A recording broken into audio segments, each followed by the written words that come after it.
if you want to lead the pledge. Yep.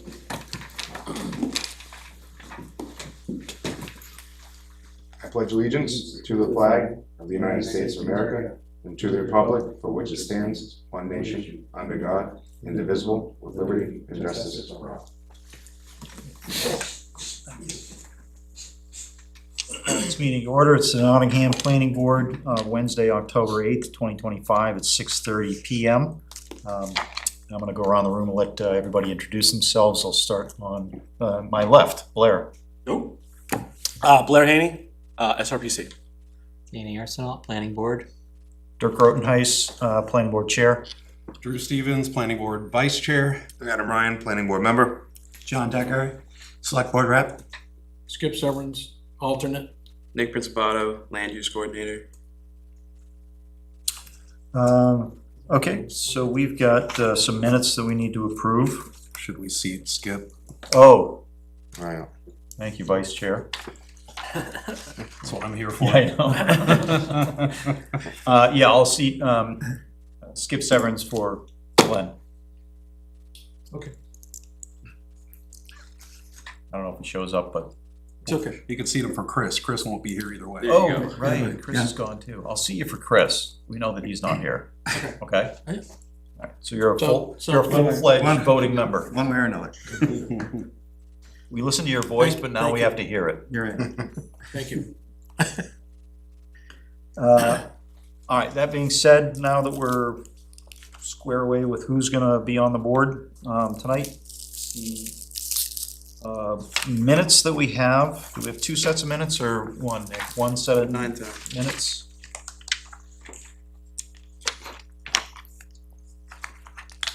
And that's from September 10th. Right, we did not have a meeting, we skipped a meeting. What ended up happening with the recording? Remember that was the meeting and everything? It went all the way through. Miracle. It did, okay. Yeah. Awesome. So everyone watched us walking around trying to fix things, A right? good 10 minutes of, all right, well, That's good. 3 hours long of us trying to figure out how to connect it.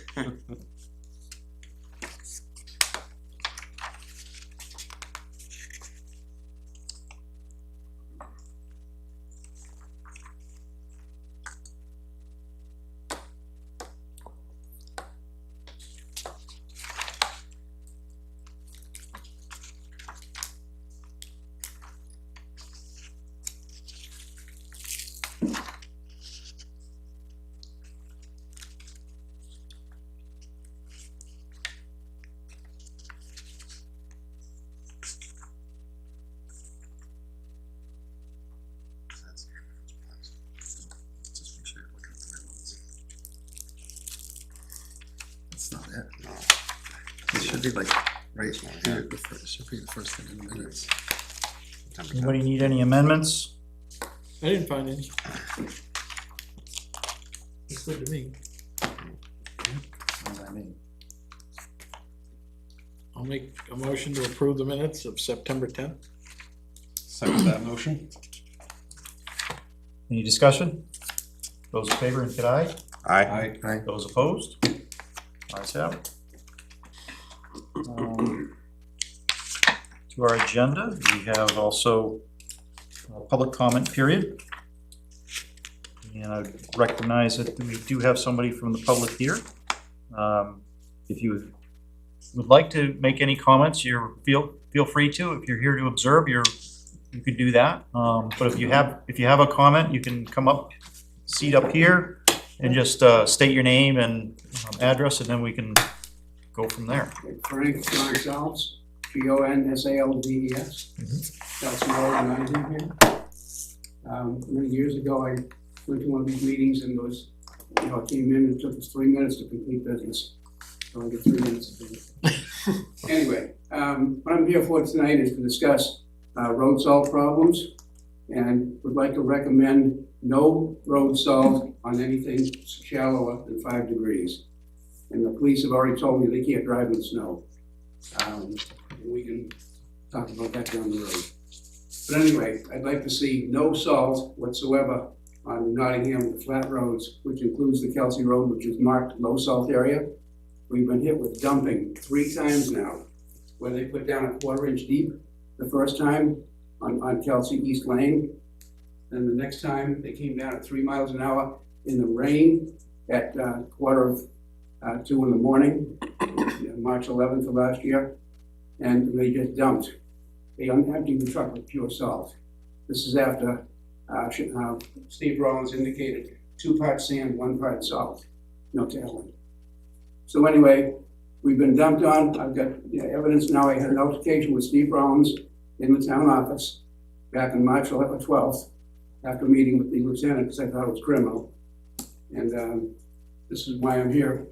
And I've got proof now at this point that they've done some serious damage to my property.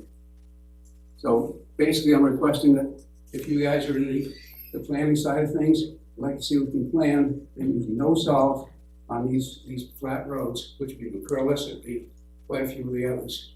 Over there at the pond, it's kind of tough sometimes. But that's one item. Secondly, I'd like to talk about things that you might be able to look at in the planning. Are we going to be able to go into, this is for the selectmen, I'll be over the next meeting, for tracking. There are companies that put trackers on vehicles. My problem there is that there's too much interplay going on in town. We've got a brand new grader coming in, and from what I gather, the Caterpillar and the John Deere had tracking equipment on them, standard. And this one, Komatsu doesn't. So I'd like to see, for $20 a month, whatever it takes, to put a tracker on that thing. I don't want to see that thing going out of town on Saturday, to cover jobs for somebody that can't be trusted. He's got no integrity, in my opinion. When he sends his truck out in the rain, they dump on my property. And the last thing was tracking the salt. But anyway, I'm preparing an agenda for the, your meeting, the selectmen's meeting. But I just wanted to talk to the planning committee about the problems that I'm looking at in the aquifer. They're killing our aquifer over there. Coming out of Mill Pond, it used to be, the standard is 19 to 20 milligrams per liter of chloride. It's coming out at 40 now. I've been in contact with the state, and they're starting to look at things over here as well. So we might have some problems with the salt, and that's going to be, brought up in the next meeting. So that's probably enough for for tonight. But we'll talk about these things. Come the 20th. The 20th, right? 6:30, Monday. 2 weeks from, Yes. Yes. whatever. 2 weeks from past Monday, so whatever that is. Okay, so that's all I have to say. The planning board's been good to me. The last time we were here, it was a variance that I needed. It took less than 2 minutes. I hope it didn't burn 3 minutes. Thank you guys. thank you very much for your Thank you. comment. Thank you. Thanks.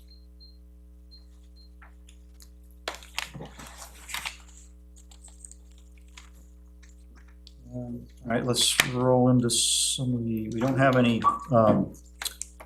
hearings this evening, so we've got kind of the other business, which is talking about zone regulations, and then we want to capture the Route 4 152 State DOT response letter. We have an agenda item before those, the member updates, in case we wanted to handle those in order. I threw that in for you, right? I just skipped right over that because I knew you'd pick it up. Okay, yeah, select board, committee, staff, board member updates. I'll start with staff. I don't really have a ton of updates for you guys. We will present our budget to the select board on the 20th, which we'll go over tonight a little bit, hopefully. Yeah, that's pretty much all I got. Yep. Last week, we had 2 morning meetings to discuss the CIP with department heads and that kind of was an evening. Monday was an evening. Oh, I'm sorry. Yeah, Monday evening and Friday morning to discuss with department heads their wishes for the CIP. I think everything went very well on both of those sessions. I think we covered pretty much all the departments. And school's a little, it's still working along, but they had a meeting last week on Wednesday, I think it was, right? I don't know. regardless. I have a hard enough time keeping up with my schedule. Yeah. Anyway, I think we kind of still have the school thing to do, but there is still a lot of information associated with that. But we're considering that we're pretty much done. You know, it's gonna be a couple of weeks before we get to the point of issuing something, but, well, I say a couple of weeks, couple of meetings before we issue something, but pretty close. Okay, John? select board, so we met this past Monday. We did have a presentation from the PLIA about the milfoil situation. That was pretty informative. If people should probably go back and watch that recording if they're interested in that, because the milfoil is going to need to be further mitigation. So that's gonna cost some money, because the state will only fund like 50% of the next grant. What else do we got here? So we started talking about budget some, and that's, you know, budget season's coming up. There was discussion, something pertaining to this board. I understand there was an application submitted that I'd like to understand a little bit more if we need to do a non-public meeting about that. For reputation reasons, we could probably do that. We don't have any other applications. But I thought there was my understanding is an application was submitted like a couple weeks ago. It was incomplete. Right, so I thought the process was it comes before us, they get an appointment, whatever, it comes before us, we say, oh, it's incomplete, you know, this is what you need to do. No, it has to first get submitted with the proper documentation, Yeah, and then it comes in front of the board for review if it is complete. Not that, I mean, complete with all of the information in it. so what's the determination to get it here to say whether we say it's complete or not? You know, shouldn't it? Well, we have to vote to have it completed before we can even talk about its merits. So that's the process that we have. In order for it to get in front of the board, it has to go through the application process. And that application needs to be, you know, it's spelled out, it's gotta be filled out, it's gotta be notified of butters, it's gotta be fees paid, all of that. If those things don't happen, then it's not gonna come to the board. And that's, in this case, that's what has happened, is those things, all of those things, some of those things were Some not of it was complete. done, but some of it wasn't done. So until it's complete, we can't Okay, talk about an application that's not here. was the applicant informed of what they need to do to make that complete? As far as I know, yes, Okay, and it's spelled out in our regulations. okay, I know that my understanding was when it came, you know, that was the first thing we did, we voted on the completeness, and then we talked about it or told them that they need to do these things. That's what I've seen so far. Yeah. But if no butters have been notified, or, you know, application fees haven't been paid, or, you know. Right, so the if butters, it just says this, I wanna do this, you know, it's not, so the, it shouldn't There's- get to this board Okay. if it just has minimal information. so there's certain, basically there's like 2 stages of completeness. There's like full completeness and acceptance by here, but there's a completeness before that, that would include abutters being notified and things like that. We have an application So, yeah. checklist that spells out pretty much everything that you Yeah. feasibly would need to do in a project. So it's on the applicant to make sure they go through that. You know, we give that to them as a helper. So if they don't check all the boxes there, it's Yep. pretty easy for us to know right then and say, hey, this isn't complete. You probably don't want to bring this to the board because We can't Should talk be, about it. well, yeah, we would. Right, no, It should be that's why- obvious if you don't Right, fill out that's that why, detail. right, we can't, right, we can have this discussion we're having now, because, And so it could be a case where, somebody didn't, needed a conditional use permit and didn't have that along with the rest of their application. And so maybe it would get to us and then we would say, oh, you're missing that part, it's not complete. I don't know, something like that. Yeah, and there, if there is information that, if there's check boxes and there's a checkbox that is something that really doesn't apply, they can put in a waiver. So they, with the submission package, they can have a waiver for whatever regulation they want, but, we may not pass that waiver. right. The waiver right, has to be that's heard the- prior to us yeah, even yeah. considering that. Yeah, and, yeah, I just want to make sure that we, this board, got some discussion about this incomplete application, so that I understood what I need to do from a select board. So generally, not necessarily Nottingham, but most of the other towns that I've worked in, the land use clerk or some other member of the planning department, depending on how big the town is, will review the application when they first get it and say, hey, you're missing this, this, or this, before they even present it to the planning board. So kind of going to what Drew and Dirk were saying, usually the checklist is there so that the administrative staff can take a look at it and say, okay, this looks complete just based on the paperwork. Now it can go in front of the board, and if the board decides that there's something there, we can say, nope, this isn't administratively complete. Okay, and that's the part that I thought it just came for that Directly. to Yep. us. That was my understanding. Okay, And when we don't have a land use clerk or department, we do sometimes lean on the SRPC to vet some of those Right. applications, so. okay, thank you. Anything else? Facilities Committee's meeting with the police department on Friday. There's probably other stuff, but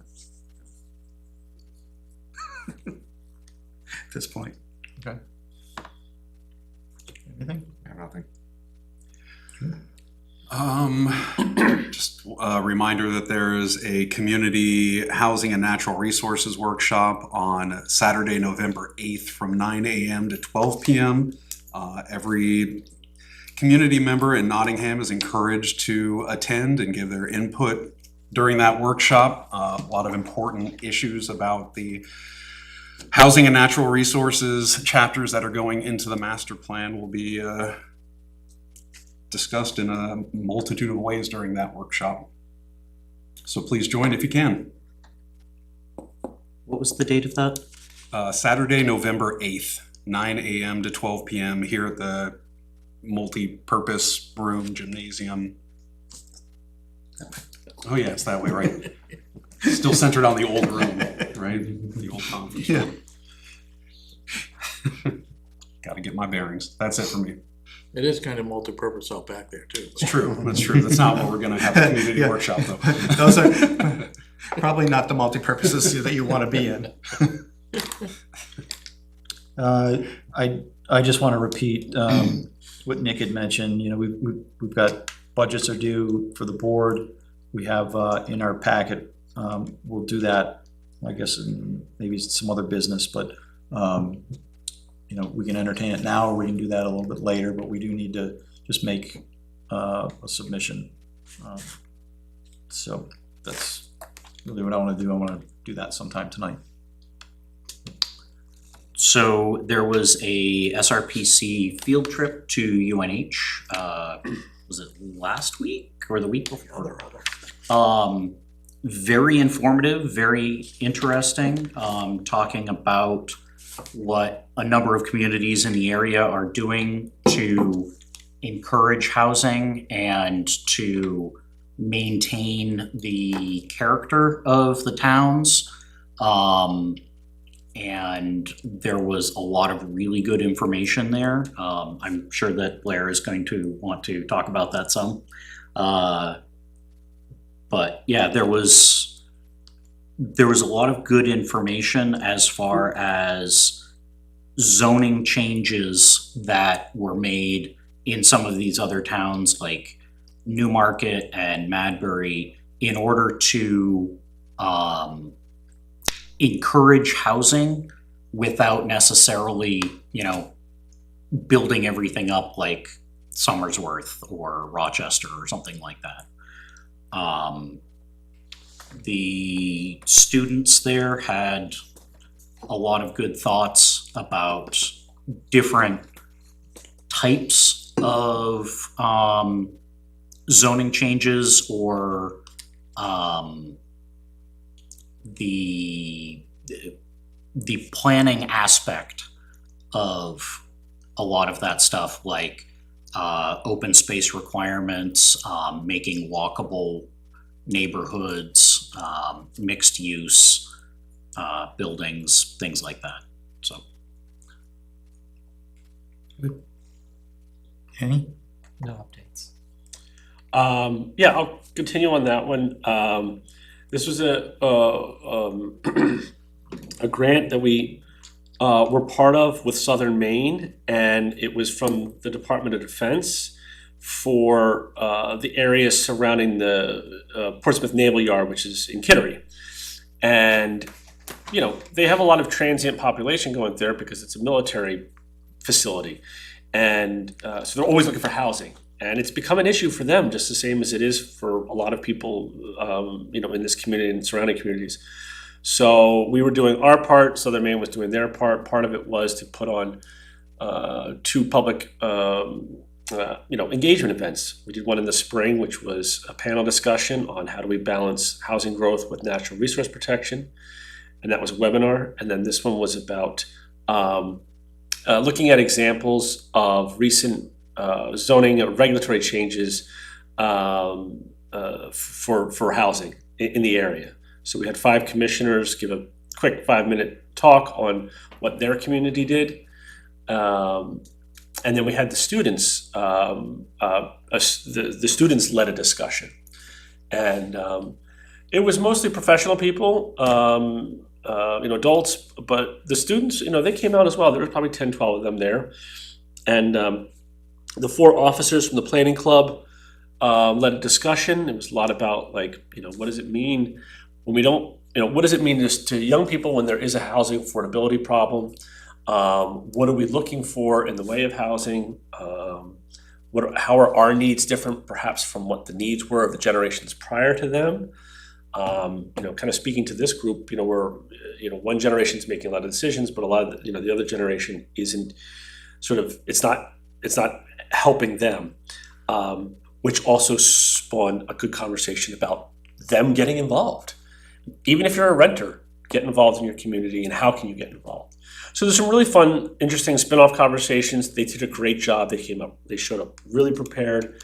I was one that organized it alongside Jen, and I must have had half a dozen meetings with the students and their advisor. I thought it went really well. It was very well attended. I thought the conversation was great. I kept telling the students prior to it, I'm going to stand next to you when you're doing your discussion, just in case, some people need some prodding to talk. And there was no need for that. There was people who were clamoring to raise their hand and speak. So that was really good to see. People were engaging and they engaged well. So I thought it was a very good event. We don't have anything that I'm aware of at SRPC coming up. I'm going to a housing event. It's Housing in the Economy. It's in Concord. It's on Thursday next week. It's a half-day on-site conference, if you want to call it that. Workshop, probably better. So I'm going to be going to that. I'm looking forward to it. I was just trying to see if the BEA had anything. They have stuff coming up. It's about stormwater. So if that's on the 16th, next week, if you're interested. There is a really interesting one that Southern Maine is putting on as part of the grant that I just talked about. They're talking about like some really interesting housing topics, like fractionalized units. So like if you offer a density bonus and it ends up being a 1.5, do you bump it up to, do they get an extra, the whole unit, or do you go down? Transfer development rights, which is tricky, but it's Dover has it. And some other really like, ones you probably haven't heard of. I think transfer development rights, of the 4 that they have, that was the only one I had ever heard of. So I'm actually really looking forward to this one, just to learn. So, and this is a webinar. I think it's on Tuesday afternoon. Remember, Monday's the holiday, so you might not see or hear from too many people. But I think that's a really interesting one as well. Tuesday at 4 p.m. So I think I sent you all that one. I'm pretty sure I did, because I'm kind of jazzed about that, to see what they're talking about. So beyond that, I am working on as Drew mentioned, preparing for the community workshop, which is both for the natural resources chapter and the housing chapter. This is unique. I've never combined 2 chapters, 2 conversations in one meeting. I'm currently working on like what the actual exercises are going to look like. And if we have time at the end, if we want to talk about that, I can tell you what I've done. I got guidance from the subcommittee at their last meeting, the last meeting that I attended, and then I'm hoping to get it out to them next week so that we can discuss it 21st. Is that the next meeting? 21st. Yeah. So we'll discuss those exercises, make sure that everybody's okay with that, and then that'll be basically what the meeting is about. And I usually give a little bit of a presentation in the beginning. It's a light touch. It's supposed to just sort of set the table.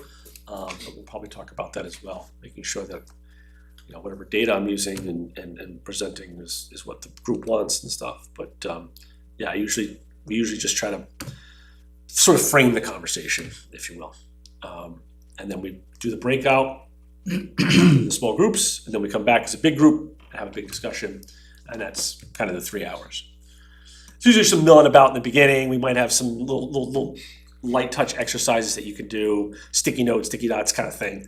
But usually it's just pamphlets and poster boards to look at. So that's sort of what to anticipate if you want to come. We've done this before. I've done them in a lot of communities. They're very informative. They're very good. And as Drew said, they're really important.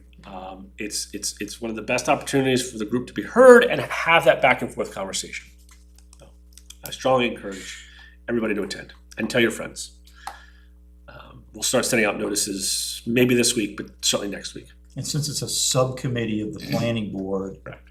there's more skin in the game for you guys to get there, right? So show up. Yeah, because like what comes out of this is a set of recommendations. I mean, there's a lot of data in there. We refresh the data from the last one. We bring in new data that we find. So you can sort of see the landscape of housing in your community and some of, what the foresight might look like, growth potential. But then you put together a lot of recommendations. And while there might be some, recommendations of like outreach and engagement opportunities, educational opportunities, a lot of it comes down to regulatory changes that the board can do. But the step prior to that is this board having it presented to them and then adopted it. So you have to take action on it. It could choose to not adopt it, but that is an action that you have to do, is you have to adopt it. Or you have to take that action, decide if you want to adopt it. So that is part of the contract with SRPC. Now, if it goes past a single meeting, you decide, look, we need more time, that's fine. But it is going to be a public forum where it will be presented, go over the recommendations. The subcommittee will, not just me, but the subcommittee members will. And this group will have to decide on how to proceed. And hopefully it would be adopted by this group. And then we can start looking at implementation of the recommendations. So to reiterate what Dirk was saying, you've got skin in the game and it'll come at you pretty quick. Blair and Glenn, did they happen in the shipyard Kittery area housing thing, did they happen to talk about Admiralty Village that used to be owned by the Navy No. outside of Kittery? I haven't heard it talked about, but if know it's what outside you're of talking Kittery, it's in Maine, and I wouldn't know much about it. Okay, no, what? I said I'm familiar with it. Yeah, Um, I find it intriguing that now they want housing when they sold it all, you know, at cheap money. That was, Yep, but, okay. yep. That's usually the way it goes. I mean, look at all the land that they have at Pease that they were like, yep, here, give it away. Yeah, tore down all the homes. Mm-hmm. Yeah, okay. Yep. Yeah, I was just wondering if it went back that far. I didn't think it would. I have a feeling that a lot of the people that were there were too young to remember that. Yeah, that would be my indication, yeah.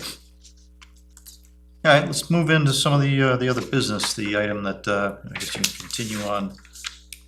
Reviewing the zoning and the land use regulation, and I'd asked Nick to just put together a little bit of information. You wanna just let us know what's in our packets? Yep, so the first thing in your packet is what Blair made, and that's very good, and a lot of information in it. I made you a smaller sheet that just summarizes the changes that you guys want to make, which would be right after all Blair's stuff.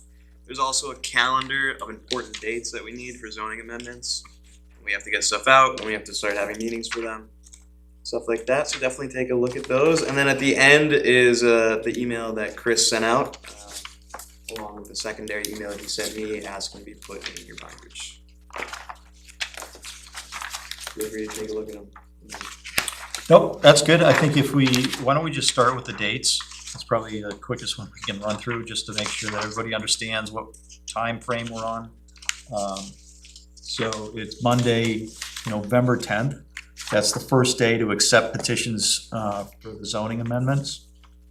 And then it's the last day is the December 10th. So there's a 30-day window in there where we want to submit these. And then, and for us to vote to accept them. Then then we have to publish them and hold a hearing. So that first hearing is, has to be between January 1st and January 12th? So it only Or is says that just the a notice? last day that you can post it. I believe we can start holding some of these meetings earlier. And that's for posting the notice for that.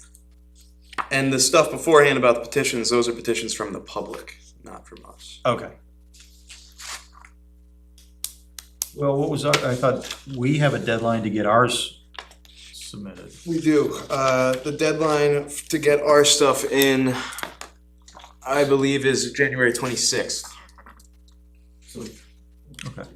Something to keep in mind, if you, like, let's say I submit to the board a red line zoning change that you've asked me to do, not just me, but you've asked me to do. And this board puts it on its agenda, advertises it, public hearing, and there's no changes that comes out of the meeting, out of the hearing. That can just go to the warrant.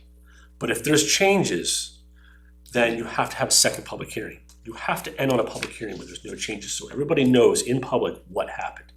So a lot of times what they're doing is saying, if you're anticipating two meetings to do this, then this is the final day to do it. But there's that sort of like get out of jail card where it's like, you can do it here, but you have to accept whatever it is or you have to abandon it. Mm-hmm. And one of the other things that you have to consider is town council looking it over after this group has approved it. They may have changes. We don't know that. And, their response times can vary. I'm sure a lot of them are going to be flooded with stuff around the same time. So we have to think about that. So that's why, I know you and Nick are like, back and forth about what the dates are, but that's kind of the issue. It's like the two public hearings. So if town council does have changes, do we need a second meeting? Yes. Okay. Well, we can start that process at any point in time. See, I don't think you can. I think there's a limit to how far, like in advance of town meeting, you can start doing it. I don't think we could, like, we've talked about this a few times. I don't think we could start having public hearings on zoning changes like this week for town meeting in March. You know, I think you I only. know that if we vote for it, it gets invoked at that point in time. If that was tonight that we did it, it would get invoked in our regulations, whether the town has voted for it or not. Right. So the idea is not to do it soon because it could be bad, but at the same time, you wait. So I think you have to wait to a certain period of time, but then anytime after that, after that, yeah. But I want to get that confirmed. Yeah, I couldn't find a date on NHMA for when we had to, or when we had to wait until. But the thing with the petitions is, if anyone comes in between November 10th and December 10th, we have to look at those, accept them, whatever. So we wouldn't want to do our own until after that date has passed. that makes Right? sense, yeah. Makes sense. Right, and that's usually how that first date is determined. Yeah, 675-4 says that the petition has to be between 120 and 90 days prior to the annual town meeting for the petitions. Right. And then Okay. at its first regular meeting following the petition period shall set the date of the public hearing for each petitioned amendment. Are they considering, board generated ones a petition? They are not. I don't think so. I wouldn't either, but like, I guess how do those dates that he just read apply to the situation where, I might bring something forward, for the board to consider? I think Does that mean this board can't have a public hearing on something until after December 10th? I'm not sure. So NHMA has their own calendar where they show all this stuff out. I couldn't find a date where it said we couldn't start hearing these. Yeah. There's a date where the last day we could hear them, which is the 26th, and then we have to send it out on the 26th. So we don't want to have the meeting on the 26th. We want to have it before that of January, Right. January 26th. I can look into this more if we want to. Yeah, it's just- to clear this up. I know, I try to read it and try to understand it, it drives you bad, Yeah. mad. it looks like November 10th is really the first day that anybody that we should be seeing or dealing with anything. It would seem That's like. what it seems like. And then the last day, which ends up, I think, being our first day, would be December 10th. Because that's the last day for outsiders, if you will, to put stuff in. So I think that seems to make some sense to me.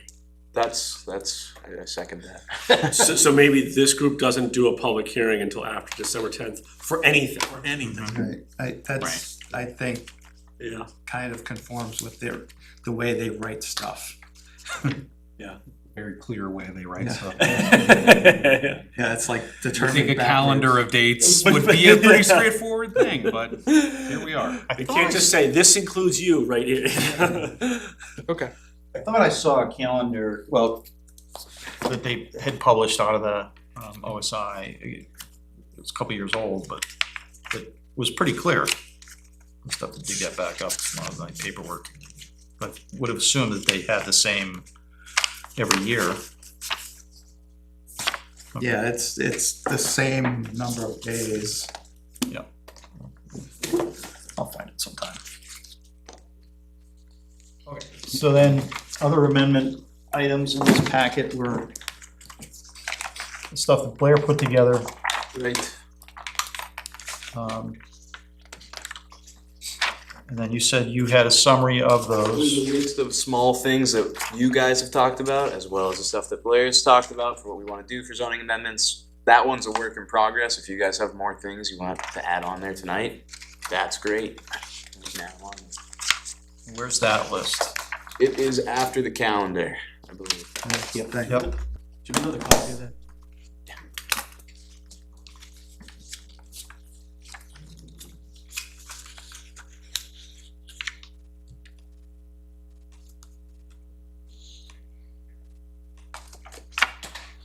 I'll shoot you an email with it right now. Sure.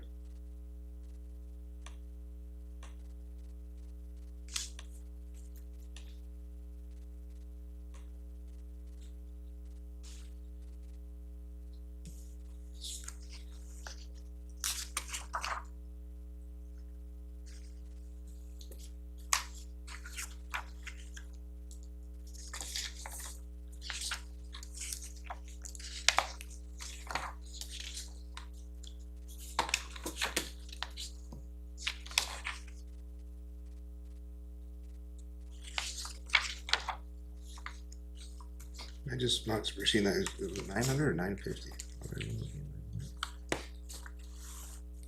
I like 950. That could be wrong. It could be 950. I like 950, but.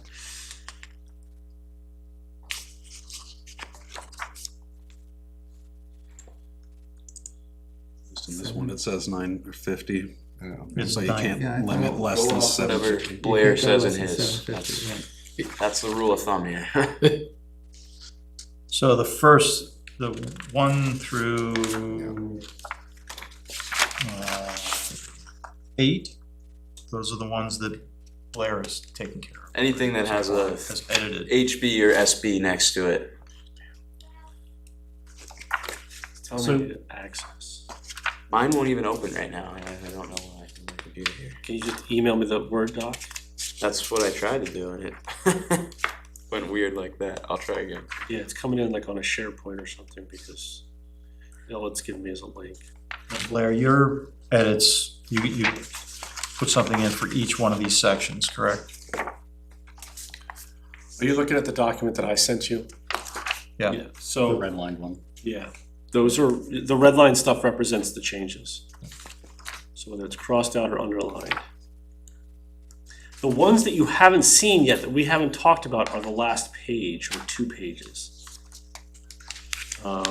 It's the private road and substantial completion. So I actually have a question on the roads section. Got it. It specifically is about private roads, correct? Correct, yes. So instead of just crossing out class 5 road, can we say, well, does the bill itself state class 6 road or private roads? I'm wondering about the terminology there because of things like, old abandoned, or not abandoned, but Logging roads. logging roads and trails and things like that.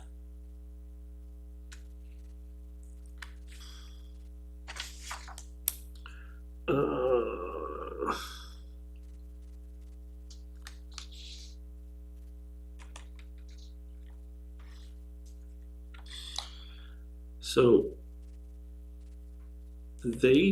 regulation of subdivision of land, correction of building. So let me step back. Are you looking at 296?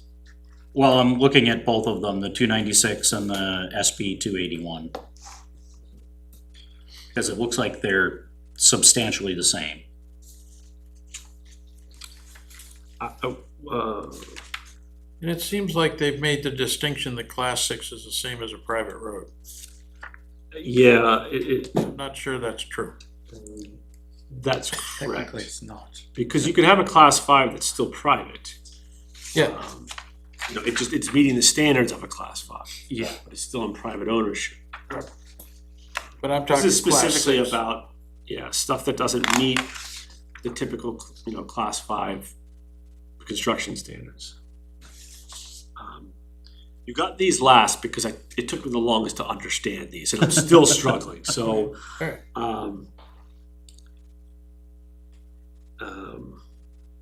So the second one is about new private roads, that part I do remember. It looks like it's on both of them in your notes here. You guys also have the toolkit in there. I know Blair brought it up a couple times. It's in the last thing before your zoning ordinances, the legislative toolkit. Oh, yeah. Blair sent that out a while ago. I put it Right. back in today. Cool, Oh, good job. That may help with some of this, Yeah. or not help at all. I didn't remember seeing that in here, so.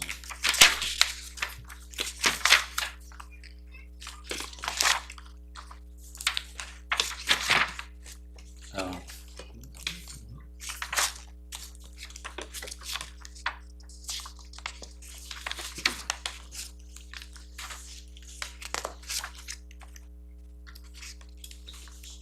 So according to the toolkit, it looks like it's just class 5 road.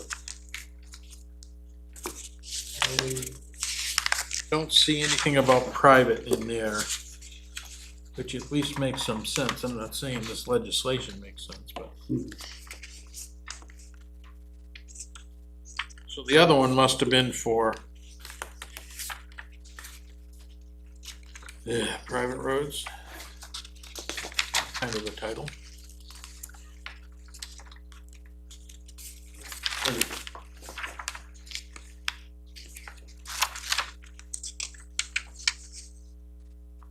Six 7441 is about the erection of buildings on streets. And, it's approved by. So, reading the toolkit here, it says, to authorize the issuance of building permits for buildings on private road after review and comment from the planning board, or establishing that a private road identifies and complies with policy adopted by the governing body of the municipality. And you have a class 6 road policy. Right. And there isn't any changes I thought that needed to be made in your regulations, with the exception of the definition, which is a very minor change. And I think it's more the town looking at its road policy, which is the purview of the select board.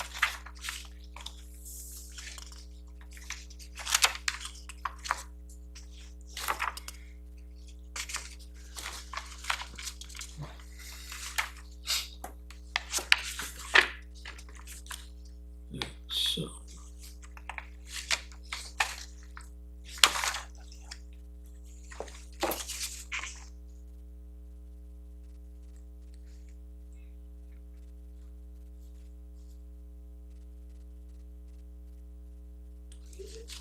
So if the only change required as a result of HB 296 is in the definition for frontage and removing class 5 or better, I think makes sense.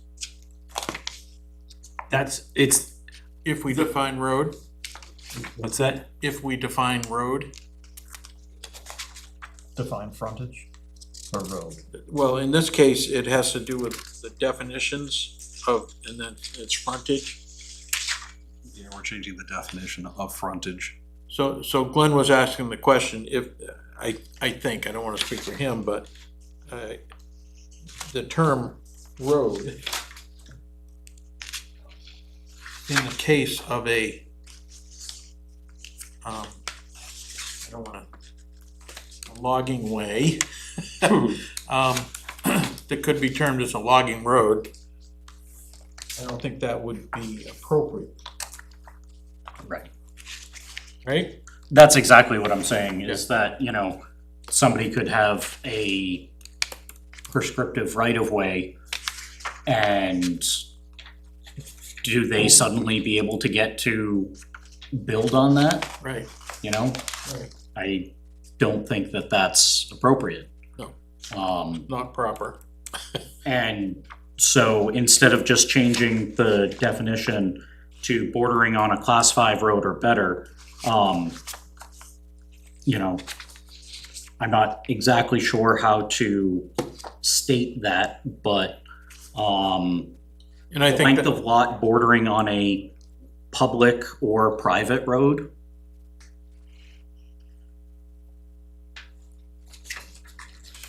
I think the private aspect gets into it, I mean, you Yeah. know, class 5 or better, There, trying to understand all of that, class 5 or better seems to make sense, right. but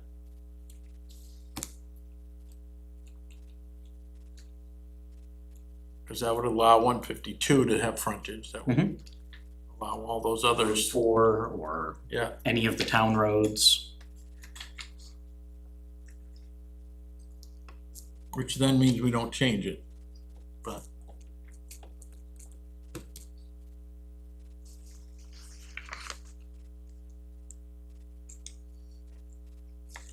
And we don't necessarily have a town road policy either, right? No, I don't think it ever got finished. that got started a few years back, and then the roads Really? got accepted, and I don't think that got finished.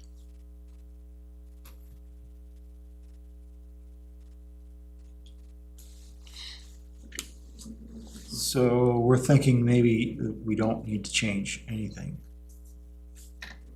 And leave it with class 5 or better.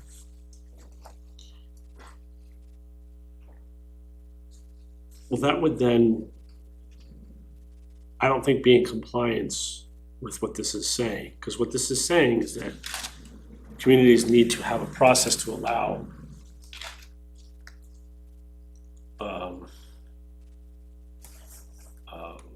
of class 6 to be to count as frontage, which would then allow the building inspector to issue a building permit on it.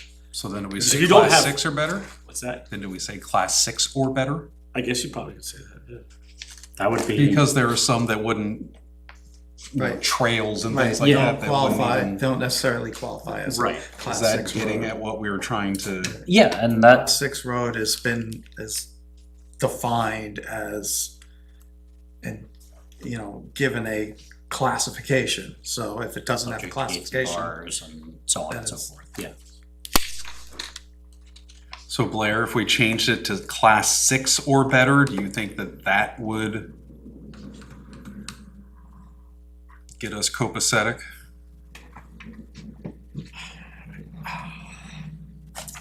My gut is telling me yes.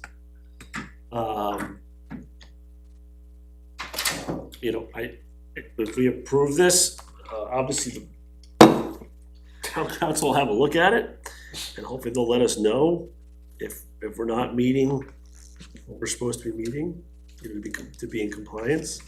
But yeah, I think that's a fair solution in this case, as opposed to what I proposed.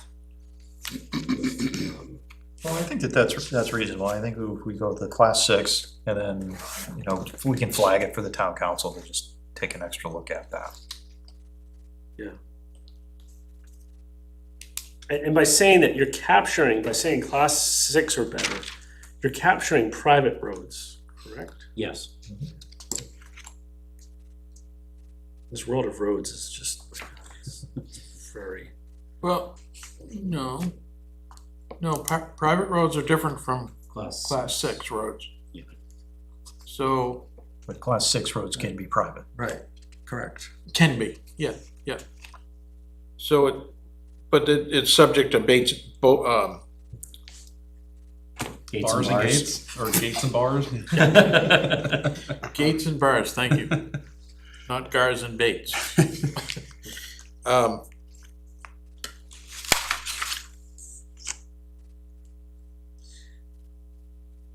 well, we have to capture that because So I guess it would be class 6, comma, private road or better.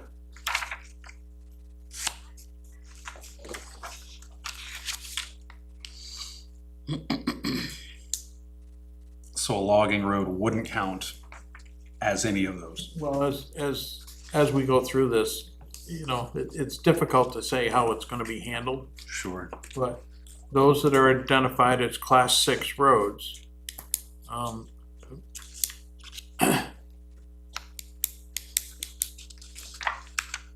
Haynes Road, for instance, is a class 5 road, excuse me, on both ends.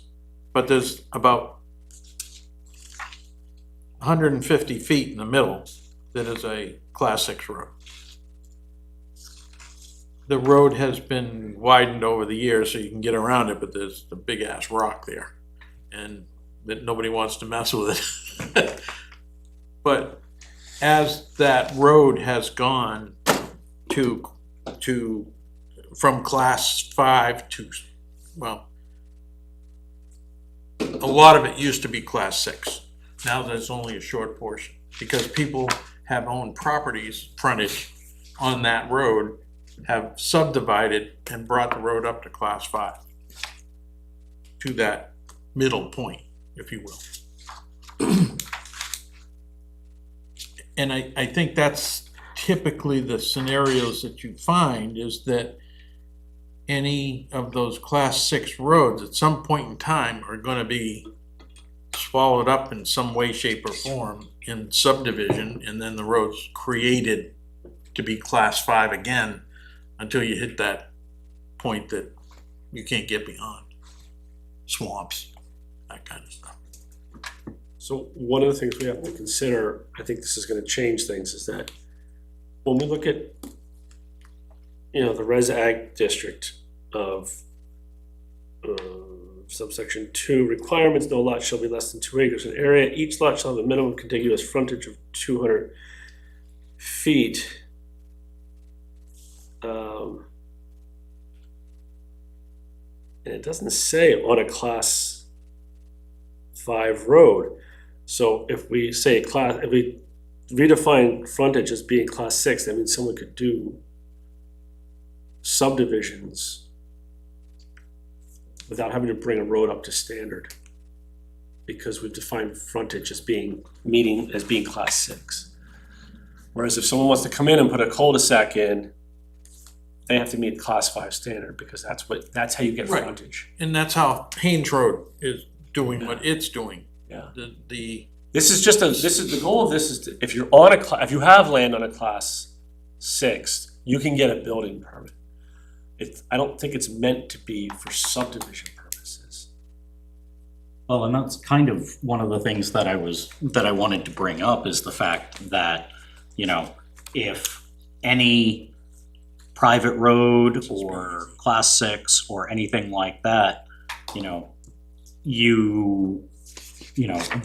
the whole liability waiver that they need to sign for a class 6 road suddenly pretty much goes away if you keep it, you know, just the length of a lot bordering on a road. Well, the liability waiver is, you know, saying that you're not gonna send emergency services. Right, but if, you know, okay, so like Skip was saying, somebody decides that they want to, you know, do a subdivision up off of Silly Road, for example.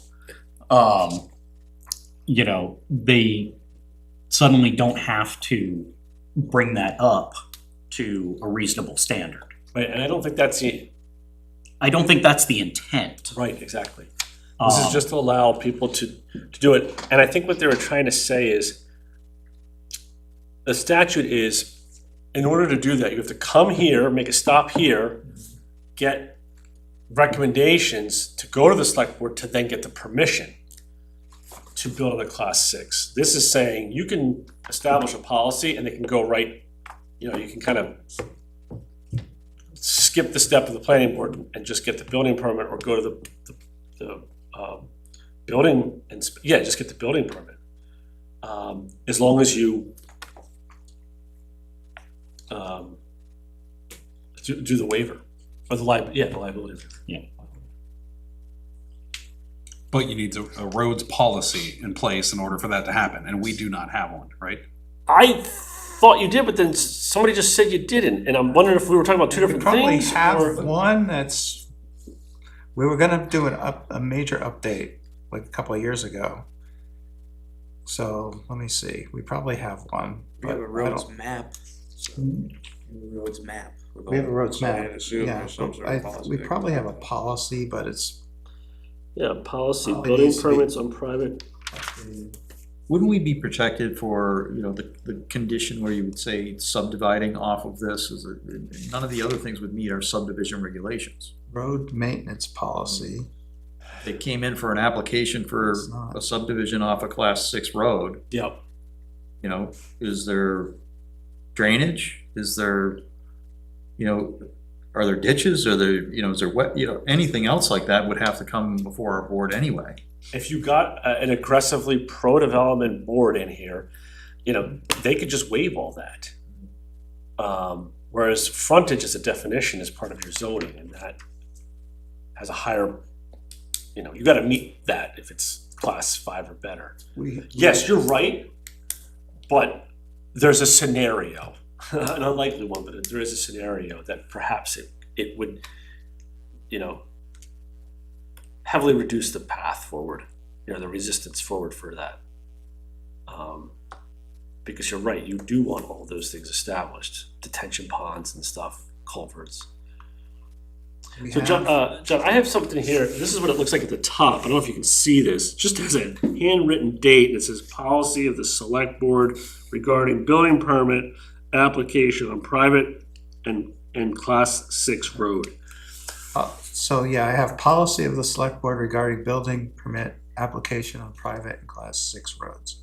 Yeah, it's got So it's got, signatures and stuff. So yeah, it's got some signatures on it. It's 9/10/2008, maybe?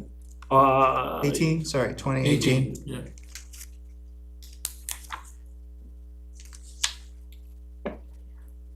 and there's even a process at the bottom. Right, but that's not, I mean, that's about not just a Building. general road policy. That That's just building permits. building permits on class 6 roads. That's sort of what this is trying to get at, I guess, right? 281, building on class 6 Building roads. permit, yep. 296 is building permit, 281 is building permit. One for private road, one for class 5 road. And there's like 2 maintenance policies for roads. One's for winter and one's for regular. Summer place? No regular maintenance. Yeah. No. Nothing specific, just general. Right.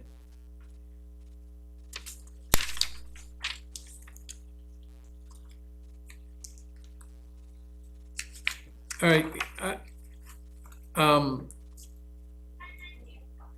and I'm not looking at the bills or the RSA 674, but does the use of the term frontage come into play? These synopsises here, I don't see frontage being used at all. Well, it does for establishing a buildable lot prior to all this, because we say in the zoning, in the Res Ag district, each lot shall have a minimum contiguous frontage Okay. on it of 200 feet, and it doesn't say on a class 5 road because the definition of frontage says that. Right. Um, Okay. So you have to be mindful of that. So that's where it would come into play if we were to do what I recommended, unfortunately, which was to Yeah. take out that piece. So Yeah. I'm catching my own mistake at this point. Is really what I'm saying. No, And- so the lot where the building permit is to be issued upon needs to have a frontage, then in our zoning is 200 foot. Yeah. Okay. On a class 5 or better. That's how it is now. Yeah. Currently Okay, says. yep, So that's what he would look at. First thing, he'd be like, okay, you're giving me a plot with a, plan to put a house on it. You're asking a building permit. Do you got 2 acres? Do you got your 30K? Do you got 200 feet of frontage? Off you go. 200 feet of frontage on a class 5. He's gonna look at.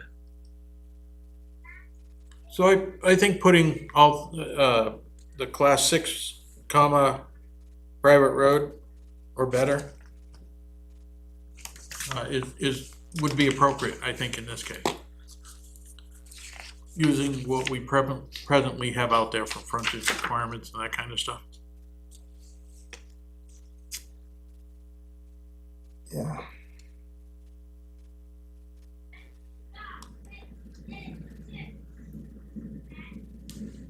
Yeah, that seems to track doing class 6 and private roads, or class 6 private, Yeah, class 6. private. For the definition of frontage, Yeah, but again, doesn't that open up the door to a subdivision that on a road that doesn't meet class 5 standards? The So, frontage definition includes class 6 and private roads. So. I mean, Dirk is right, there's still development standards, but you could grant waivers for them. Having as part of your zoning gives it a little more teeth. So you could do this, what you're suggesting, I'm playing devil's advocate on this one. That's fine. So could we, in the definition of the frontage, you know, bordering on a class 6 or private road, comma, as long as they meet such standards as required by the subdivision ordinance. I think that's too open-ended. Okay. Yeah, it's got a lot going on, a lot of moving parts in there. It almost suggests that you could make another change, but go back in and say to the, you know, the zoning districts and minimum standards or requirements, no lot shall be less than 2 acres in area, and each lot shall have a minimum contiguous frontage on a class 5 or better. But that sort of then contradicts. It's more about the subdivision of the land than it is about. So if there's, Why can't we just add something into the subdivision part of yeah, our zoning that says no subdivisions will be allowed on class 6 roads? right, or something, Okay, where would that go? I don't know.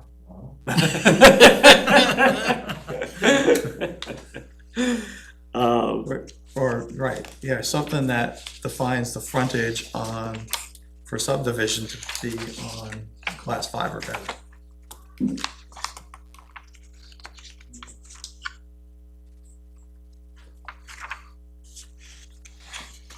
Well, okay, here we go. This might be a spot.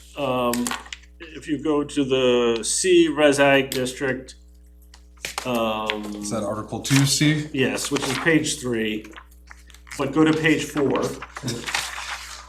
and look at 2D. The right-of-way of all new roads or streets within a subdivision shall maintain a 25-foot, notice to blah, blah, blah. I mean, you're talking about new roads right there. You could add a line to that would say, the right-of-way of all new roads or streets must be, within a subdivision, must be built to a class 5 standard or better, and shall maintain a 25 blah, blah, blah, blah. So you could shoehorn it into that subsection D there. Or we could just add another letter. So,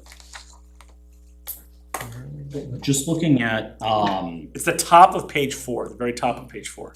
Zoning. so just looking at Town of Milton zoning, the way that they define frontage is the side of a lot abutting a street which provides legal and usable access and which is not a limited access highway. We don't have any limited access highways, so that's not an issue. But we could say something, you know, frontage is the length of a lot bordering on a road that provides legal and usable access. What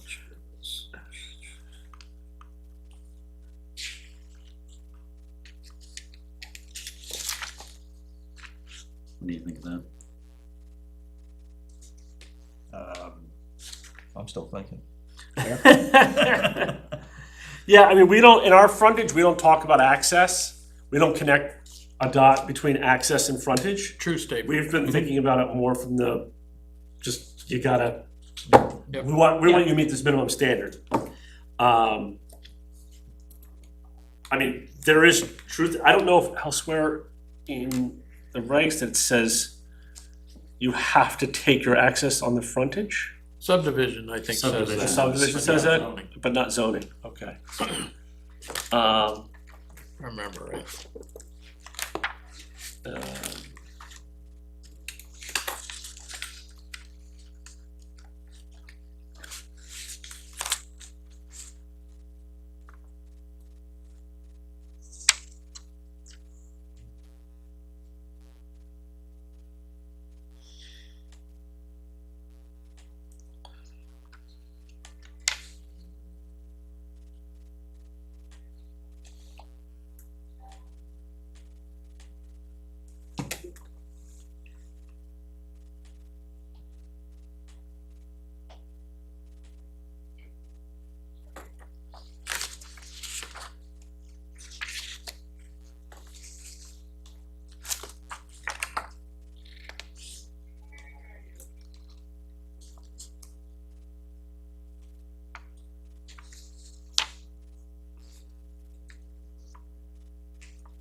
so 296 is trying to state is that they're trying to sort of expedite getting a building permit on a private road.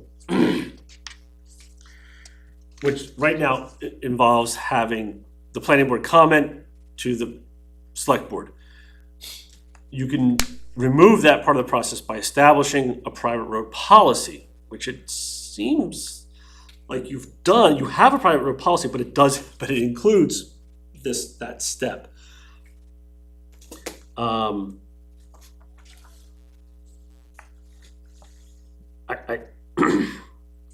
Doesn't sound like the private road policy is really well adopted. Yeah, It's got dates in the signature, that means it was adopted though, It's right? adopted. Like, it is a, It's So it got signed? But, huh? Blair brought up one Yeah, from no, the it's Nottingham here. website that had It's select. called Policy of the Select Board Regarding Building Permit Applications on Private and Class 6 Roads. So there is a policy, and it's,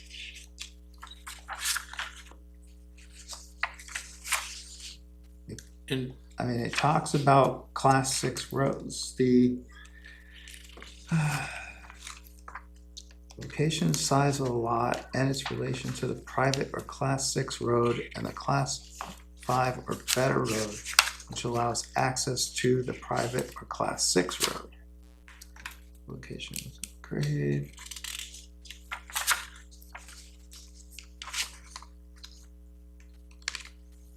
And then there's a list of certain roads. yeah, there's a list of Pursuant to sections. RSA 674:41E.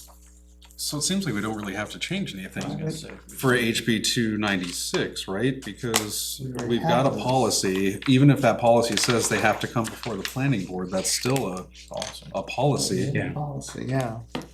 And it's been adopted, and so for that reason, I think that we're covered there, right? I would assume so, but you know what happens when you assume, right? The RSA says or. Yeah, right. Since we have an or there, it's not a shall. And the select board has made it part of the policy that they come before the planning board, so. Yeah. So you're kind of good. I guess, But this policy is on the town website under policies and ordinances. oh, but, all right, so the way we define, okay, this is where I ended up, is I don't think you need to make any changes, but because it's saying allowing development on a class 6 road, your current reg for frontage, definition for frontage in the zoning says class 5 or better. So it basically means all class 6 and I guess private roads are unbuildable because no one would ever have frontage since they're not on a class 5. Correct. We have a private road policy, so Right, if so somebody's you got a can class have 6, Yeah. then they go Right. through But that. those are then in conflict. What do you mean? Are they? Because the policy is like a special It's like a special exception. exception. That's how you Yeah. get your Right. class 6 Right, Right. buildable when it otherwise wouldn't be, right? right, so if we I mean, I leave think you could frontage make the an way it argument, you would need a was. variance because the frontage definition says class 6. And if you don't have frontage. This RSA says that if you have a policy that's been adopted by the select board that gives you a True, but process it to does. get a building permit on a class 6 road, Without needing a variance. then that is there, I right? think it's more about the process because it does specifically state that zoning still applies. Well, the RSA would overrule our zoning, right? Since state RSA would, if they're saying that you have to have, either a policy or allow a class 6 road to be built upon as long as it comes before the planning board. We've got a road policy, or a private road and class 6 road policy. Which states that this policy governs only the select board's responsibilities under RSA 641 and is intended to be used in parallel with the zoning ordinance. So, and it sounds like the select board needs to review this policy. I hear what you're saying, Drew. I don't know the answer, because now we're getting into a nuance of land use law where you and I we could all just debate this one till we're blue in the face. But we I need would a- prefer not to. Yeah, we need a lawyer to probably, Yeah. And that won't, So we probably, right, that won't help us. Let's kick this to the council, because it's just right, we need to figure out if spinning our wheels. we can just yes. update this policy and that handles everything, hopefully. I hear what you're saying. I agree with you. But yeah, I think there might be a rub here. We might be fine, but I think maybe we should get someone else to look at it. Yeah, I hear you. All right, that's one. I think that's one and two. Yeah, there's two of them. Because they're kind of, like, my recommendations are basically the same for both. I gotta just double check. So Nick, if you can just make note that we want, just kind of flag this as something that we need to have council look at in conjunction with our zoning and road policy. And is this road policy, John? The thing that I was questioning, like, about it is it, do you just have random policies like this floating around, or is it part of like a bigger document? Like, do you have a select board zoning ordinance? Is this part of your charter or something? There are ordinances We have, And- yeah. and there are Policies. policies. And typically, I thought they were numbered in some fashion, I would have, yeah. but Some of them may be numbered. some are, They, some aren't. um, Open container law one is not numbered, I don't believe. so, well, there's the ordinance for alcohol usage is numbered. Yes, because that's more recent. On private roads or on? Drinking and driving on a private road is okay, you are good. This building permit application on private and class 6 roads is not numbered. Okay, yeah, I was just gonna say, you might wanna look at. And some are numbered, yeah.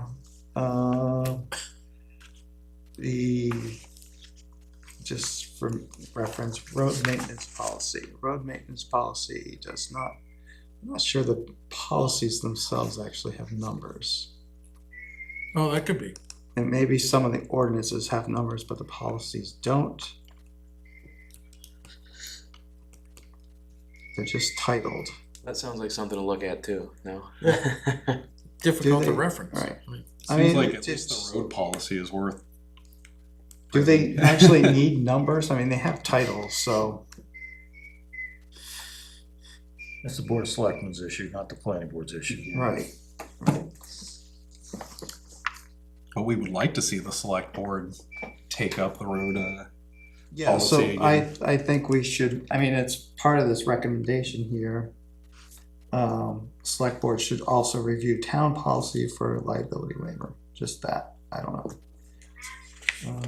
I think that was also written without knowing that there was a private road and class 6 road policy too, so. Sorry, it says class, Oh, does it? Okay. it says, class 6 or private roads should be reviewed by select board for necessary updates, or, approvals, yeah. The town policy used by select board, that one. Yeah, so it says we should do that, I mean, so that's what we need to do, I think it's sticky. And then the other one is, you can't, so the first one really just addresses process. The next one says you cannot, so the first one sort of implies there are conditions under which you could still deny a building permit, right? It's really just talking about process. This next one is saying that if these three things are met, you cannot prohibit building permit or an occupancy permit on a class 6. Meaning that signing the liability waiver, providing evidence that whatever has been recorded, and then proving that the buildings are insurable. Which will be a key one, because an insurance company allowing, that's gonna insure you for fire damage, but you're signing a waiver, not saying the town's not gonna come put it out. That'll be tough, but if they can get that done, then you can issue a building permit. You have to issue a building permit. So this would seem, again, something like that would be put into the policy that we were just talking about. I understand that there's already some language about at least the waiver.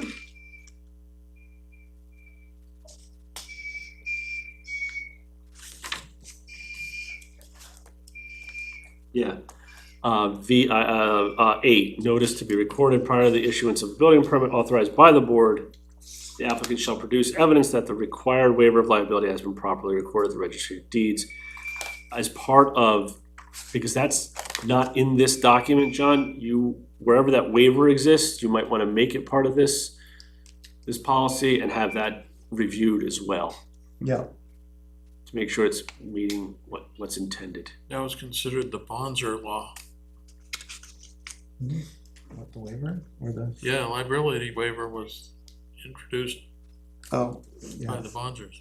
right, no, but I think this policy on private roads Right. came up at one point because some change in Concord Correct. didn't allow building permits on private roads, and we had so many private roads in town, and people couldn't even get a building permit to do A an deck. addition, or whatever, yeah. Yeah. So that's why you put this in place? Right. Oh, interesting, right, okay. Yep. I was surprised to find it, I mean, I didn't realize you would have this in place. I know other communities that we work with that are, small, same size as yours, didn't have anything. So, and this one's pretty thorough. So, yeah, I would just have this reviewed again, in addition to the liability Right. waiver. Right, so add the liability waiver, And then look at, the HB 296 and 281 in 281. particular, because I think 296 you're covered by having this policy. The 281 has those three items. Yeah. And that would be appropriate on a class 6 road. Sorry? Those three items would be applicable on a class 6 road, not so much on private. Right. I don't understand the difference. So.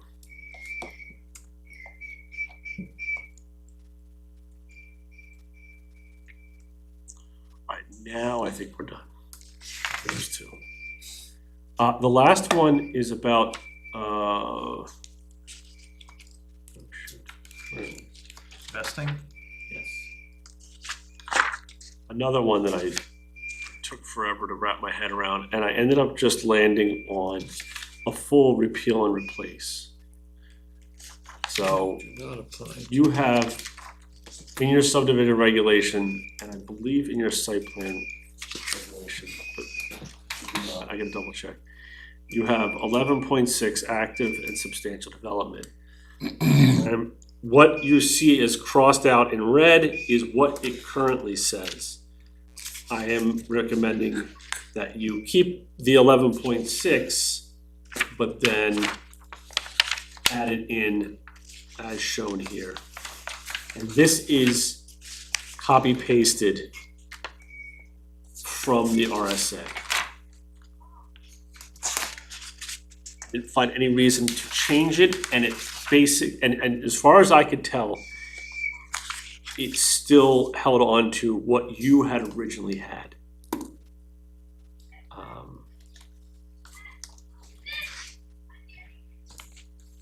They effectively, in subsection 3, you'll see the highlighted active and substantial development or building, and then scroll down to B, substantial completion of the improvements as shown on the subdivision plat or plan. They're basically like definitions for this section, but it's really not. It's just simply saying what that means to fall into those criteria. Like there's minimum thresholds. You can see what those thresholds are. And you had that in the previous one. It was just listed differently. We should probably change that 3B to say Town of Nottingham instead of Town of Rollinsford. Do that. I'm sorry, guys. I was doing several different communities, I apologize. Okay. Happens to all of us. I'll be there next week dealing with them. I probably sent them the Nottingham one. So, I forget what we call it, where they submit the cost of their subdivision and all that kind of stuff. Schedule of, yeah. Yeah, now, we didn't have that before. So, it would appear to me that a lot of this kind of stuff then becomes obvious as to what substantial means. Is that true? Yeah, yes and no. We didn't have anything before, so it was just, you know, We had requirements for bonding. for bonding, but if you didn't bond, there was nothing. And it was very difficult to figure out at what point in time it was considered active and what particular point in time it was substantial development. Well, prior to that bonding change that happened Unless it a was couple not. years ago, Yeah.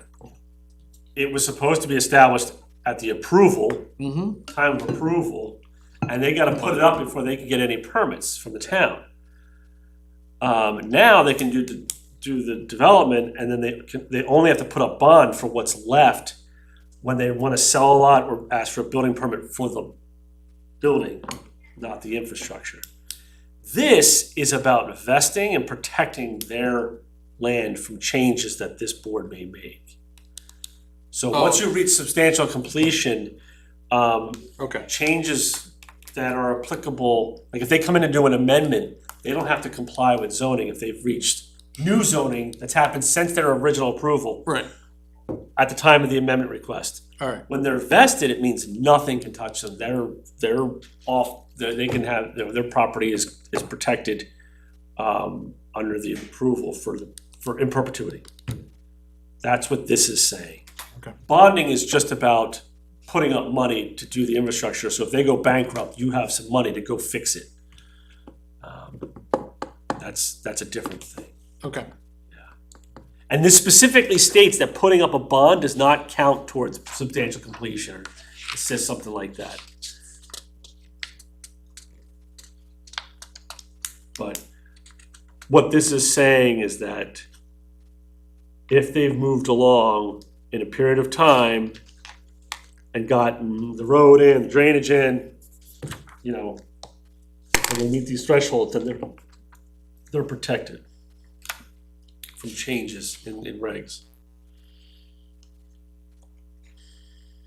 Assuming that everything has happened in compliance with the approved plan. Yes, exactly. Because like, I remember this I don't remember which projects, but like somebody came in for an amendment and then Ed was like, okay, well, they're amending it, but you gotta go back and look to see what zoning changes have happened since then, and do they need to comply with any of that? Now that's new for me. Mass, once you actually submit the application, you freeze zoning. But here, I guess, changes that have happened, that have occurred since an approval, but when there's an amendment request to the approval, you can actually kind of capture any zoning changes that have happened since then that would be applicable. What this is saying is that if they meet that threshold of substantial completion, you know, then no more zoning changes. Because they've already, you know, they've invested money, they've moved along. You can't suddenly require them to pave the streets in gold, you know, because that's your new policy. Sounds like a good policy. No, but it's also important to identify those subdivisions, those projects that haven't been worked effectively and kill that so that things come along. Agreed. It puts pressure on them because they have timelines they have to gotta meet. do it. Yeah. Yeah. Absolutely. Now, they did extend the timelines. You weren't even in compliance with the old ones. So we're now leapfrogging you over those ones and now bringing it up to the latest ones. But it's not just, you're not just losing rights, but they have some pressures too that they have to meet. Now, if this is word for word, do we need all of it? Or, I mean, I'm recommending it because I went through it and I do feel like it's a beefier version and a more explicit version of what you had before. I thought your first one was good, it was on the right track, but I think this one, No, I'm just You're saying, saying in- just reference the RSA rather than, oh, Active and substantial development shall be in accordance with RSA whatever it is. 640, 674. yeah, I guess you could do 39. that. Right. Because, well, alright, so, alright, I- yes, in theory, since I did copy paste it, yes, you could do that. One of the reasons to not is that you can change, you don't have to have active and substantial mean this. It could mean something else. You could say, perhaps you could say something more, like maybe you could go up to 50% or something like that as an example. I don't know. But I know, like, Farmington's, their definition of active and substantial is much more detailed than what you have here. Like, this is minimum compliance. I think you could put other language in there if you felt it was necessary. But if at this time you don't think it's necessary and you're fine with what is the minimum of what the state has, required, that, yeah, we could just do that. You're right. And you said that the RSA pretty much captures our old version, so it wouldn't change anything substantially if we Not just that reference the I- RSA not at that- this point. Yeah, not that I would think, it was more just like,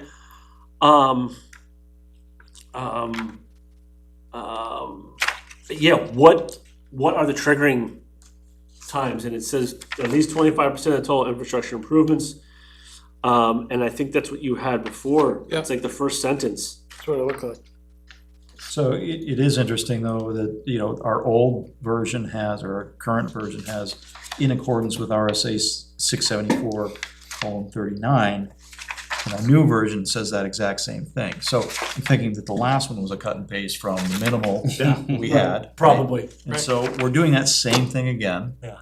Which means, why wouldn't we just reference this? And then we don't have to 60 update then we that don't have to unless we update it. really feel like our Exactly. nesting situation needs to change. Yeah, That seems reasonable to me. let's do Less is that. more. I like that. Anyone So- else like that? I like that. Okay. Where's the rub, Blair? No, The this rub is is this if one- we wanna change it, then we have to add something in here, which we can still do at a later time if we want to.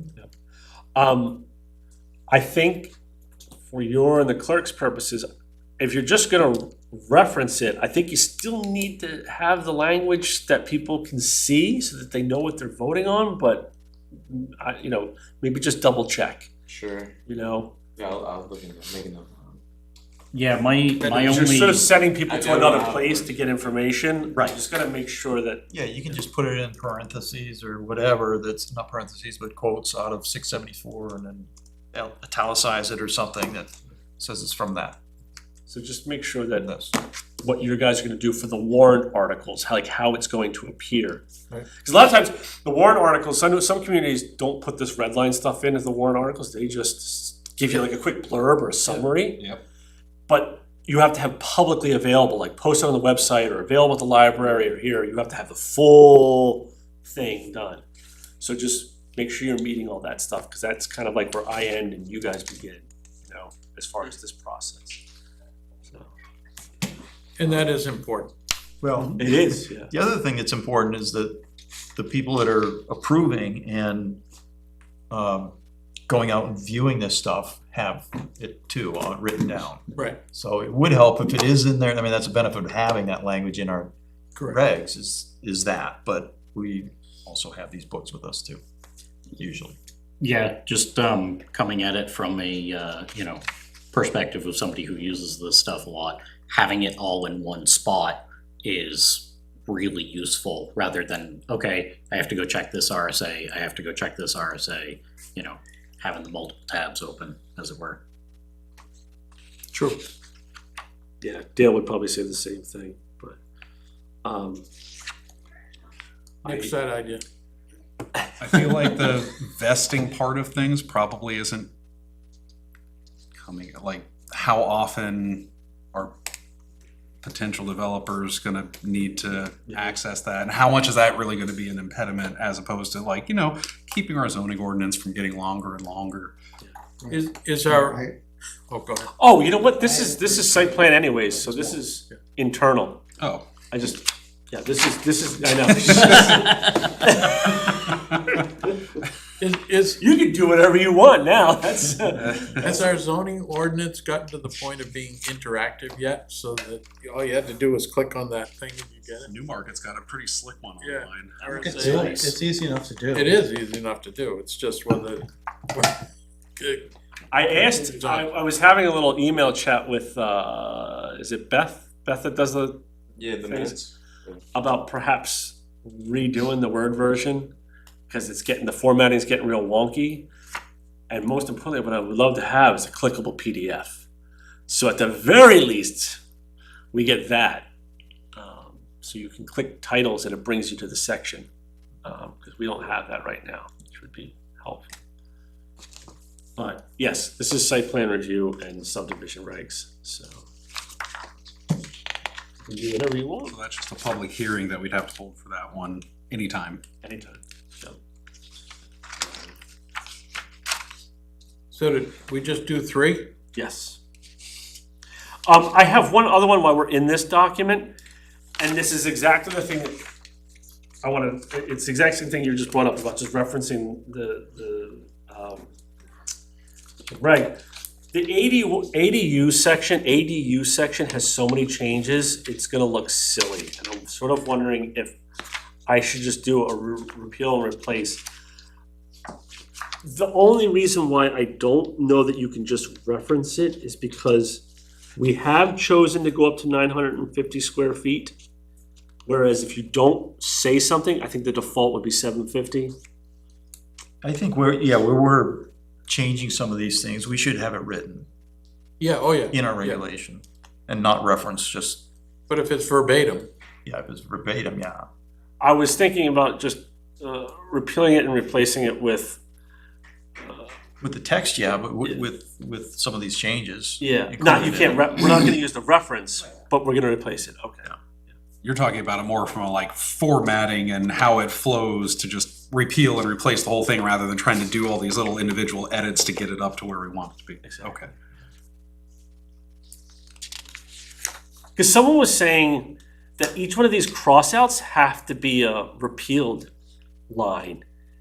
And I thought that was gonna look even more wonky.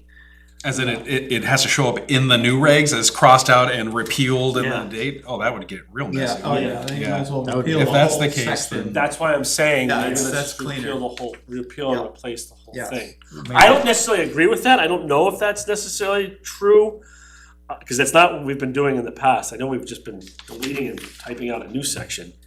But, someone had said that early on, and I thought, oh wow, are each one of these lines gonna just say repealed and then the date? So, I think the distinction is, at least if you cross it out, you can see what it used to be, where it was probably invoked at some point in time, now it's no longer being invoked. But if you had detailed changes to the document, you could look them up. yeah, Again, it's an ease of use type of thing, right? yes, Yeah, You can always go back to different versions going, but that's a little more onerous than just having it there, but then you get a And we really don't long necess- document that's got a lot of stuff you don't really care about. right, we don't necessarily have the latest, we don't necessarily have earlier documents on the website. Yeah, right, So right. We can start.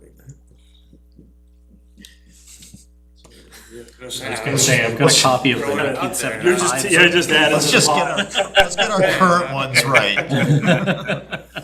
All right, so I may bring this back for you, looking differently than what it is here. Yeah. Sounds good. Okay. Just that section. All right, well, we need to leave time for the other things too. So, Yeah, that's it. I'm done with my section. So, all right, last thing. I know. The document that is the toolkit, okay, there's about 30 items in there. All of that needs to be done for you to be in compliance with current RSA. The 10 here that we've been going through are just, Jen used a grant to pay for that. So your circuit rider contract with SRPC has not been used to do these 10. The other 20, if you want me to help you out with that, which is what I'm contracted to do, to an extent, right? but this community does need to do those other 20 to become in compliance. So like our work hasn't ended with the toolkit with these 10. This has just been paid for by a different resource. So How many of those additional 20 are zoning ordinances that need to be changed? probably a good portion of them, yeah. So this is gonna be a really long warrant. Yeah. Yeah, okay. Yeah, it's a Wow. lot of work. You can blame it on the state, however. Oh, yeah. Oh, yeah. Yeah, but we still got I paid think for we it. still gotta do the work, but I guess we'll wait. Yeah. Well, we'll pay you. Yeah. Please do them. So, yeah, the toolkit is still in play, but these 10 have now been addressed through the last few Great. meetings. Okay. Ready? So now I'm done. Yeah, because we do need to touch Yes. on these other ones. So we do have, so I think for homework, go through the edited ones that Blair has provided, make sure we're good with that language, or you're good with that language. If, we'll meet again, and if we want to bring up a couple of other items at that point, we can, for discussion before we vote on these things to get moved forward. But I think for time factor for this evening, I want to leave some time for that budget, but also let's talk about the DOT. Okay. Right, so I think we talked about it last meeting a little bit. We tried to get it on the screen and then it all went haywire. And our concerns are primarily with the confluence of the two rivers that are there, impacts of those two. In Access to 152. just, what do you mean access? The site distance, safe access to 152.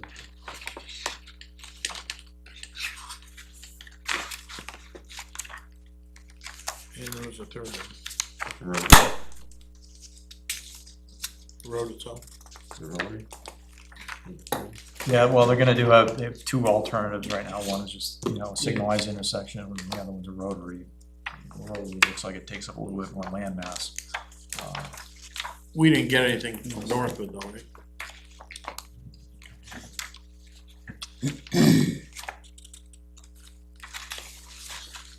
And we also understand that, this might be put off a little bit as well. So we may not have also landed on exactly what the design is. So the design still has to move forward. These alternatives are conceptual at this point. And I think the timeline just got extended. It didn't get put off, right? Like it's Yeah, still in right. progress. Right. It's just the window got extended out, I believe. To Yes. 2028. That one? Advertising date for the project. Yeah, that went to 2028, you mean? Yeah, that's just the advertising date, so Yeah, that's when. and that went out to 2029, I believe.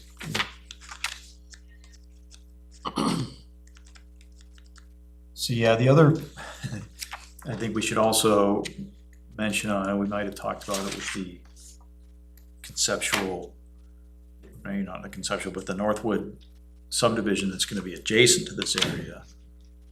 That was proposed to come out onto The 152. little stump. And, I think we certainly, Nottingham, would be concerned of what's left of 152 and who's responsible for it. Right. Right. Right, because it would be part of that little piece that would be cut off, or, Yeah, it'll be a road in Nottingham that the state more than likely will not maintain, so Right. what do we do with it? Well, Northwood told the state that they would not be maintaining those roads. And I think we might have the same position. Correct. Northwood told the state they wouldn't maintain it. Yep, the Cooper Hill, which is all Oh, yeah. theirs, okay? Yeah. He said, we're not doing that, and we're not doing anything on this one.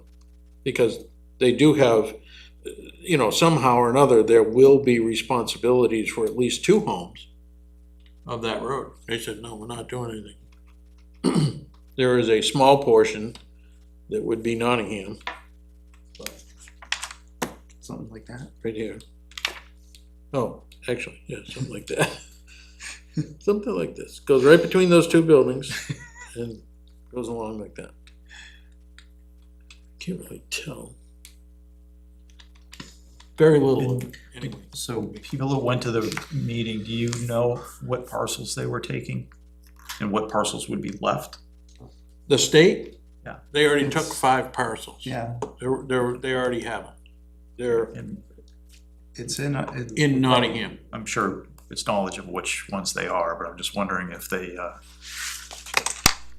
The picture here doesn't include them, so it's rather difficult, but we can see it on the tax map. tack map.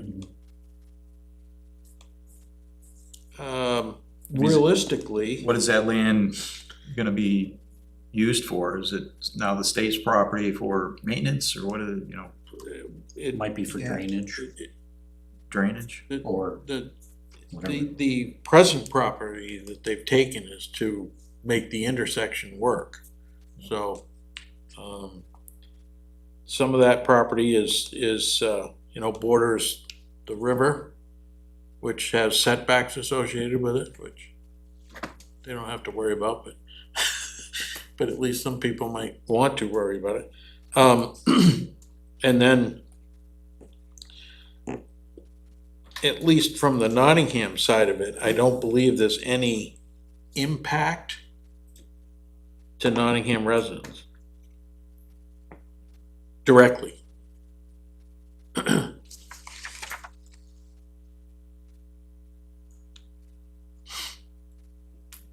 You can kind of see where the river is on this picture. It's like right around in here. So, You're gonna- permanent display. Oh, yeah. Kill it. Okay, so let me, so they're asking us some questions, maybe we can answer some of them. So are there any existing or proposed community or regional plans that might have a bearing on this project? That subdivision, The Northwood subdivision? Northwood subdivision. Not us though. Right, but You know, but impacts that I area. would consider that a regional. Yeah, but it does have access through what would be then Nottingham, so it has. It does, okay. Yeah. Are there any natural resources of significance in the vicinity? Prime wetlands, yes, we know there's the Uh, 2 rivers. I think their moat's all the way over there. Do we know anything about the habitat? It should be on the side. Habitat in that area, is there any the turtles? the North River, goes through there, which is a protected river, right? Something like that. And so there are various setback requirements associated with that. But I don't have any information as to species and stuff. There's no prime wetlands there, we don't have any. There are any water resources? Yes, we know that. Protected areas? Yes, we just mentioned that. We don't have any wells, community wells, or What is a wellhead protection area? Isn't that the 50 feet? Or do I have to display it on the thing? No? Okay. It's for community wells, Yeah. like the ones in Farmington are 400 feet. Okay, so we don't have that. No second. And aquifer protection districts,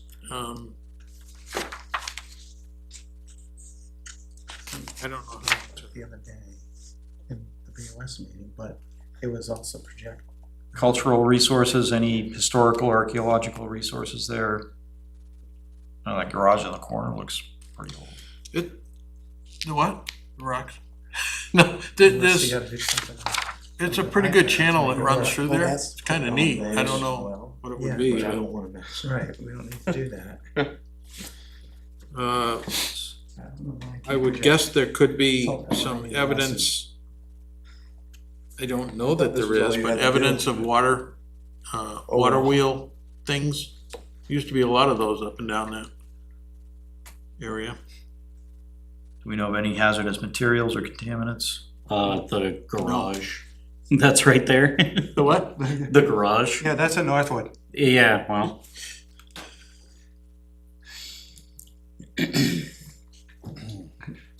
Project vicinity doesn't appear to have any highly ranked wildlife habitat.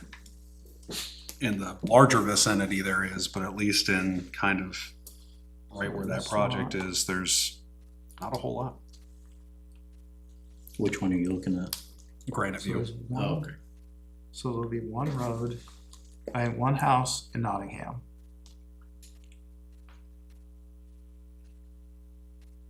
And then this You is, aware of any roadside populations of non-native invasive species? There's Yes, knotweed if I all had to over guess, there's probably Japanese knotweed, there's. Yes, there is Japanese there. knotweed. Lots of knotweed there. Shocker. Yeah.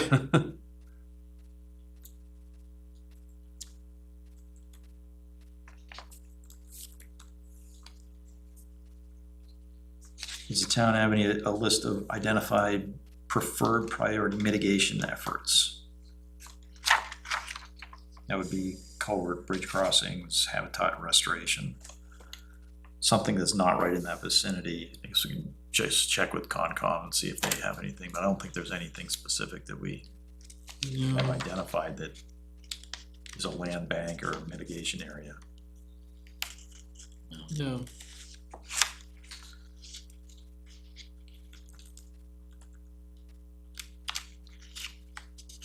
So will the proposed project have a significant effect on the surrounding area?